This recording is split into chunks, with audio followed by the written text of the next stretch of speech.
میرا انالیسس یہ ہے کہ مذاکرات کچھ دنوں پر محیط ہوں گے، دونوں اطراف سے اپنی اپنی شرائط پیش کی جائیں گی۔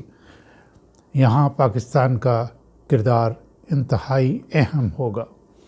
بہرحال میں صورتحال کو اینالائز کرنے کے بعد جب سنتھیسائز کرتا ہوں تو اس نتیجے پر پہنچتا ہوں کہ مذاکرات کامیاب ہوں گے۔ ناظرین، دنیا کی تاریخ اور نیگوسیشنز پر لٹریچر کی روشنی میں دیکھیں تو وہی مذاکرات کامیاب ہوتے ہیں یا دیر پا ہوتے ہیں جو ون ون سچویشن میں ہوتے ہیں۔ امریکہ اس وقت دو بڑے کام کروانا چاہتا ہے۔ نمبر 1، آبنائے ہرمز کھول دی جائے۔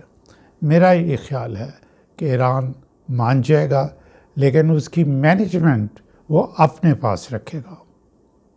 دوسرا، ایران کے پاس جو موجود یورینیم ہے، امریکہ اس کو حاصل کرنا چاہے گا۔ ایران اس پر نہیں مانے گا، البتہ مزید یورینیم افزودہ کرنے میں پہ کام بند کر دے گا اور یورینیم کو دوسرے مقاصد مثلا بجلی بنانے وغیرہ کے لیے استعمال کرے گا۔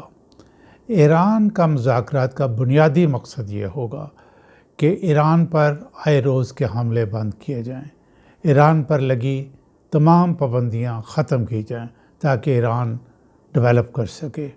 میرا انالیسس ہے کہ امریکہ ایران کی یہ دو اہم اور بنیادی باتیں ایف اور بٹس کے ساتھ قبول کر لے گا۔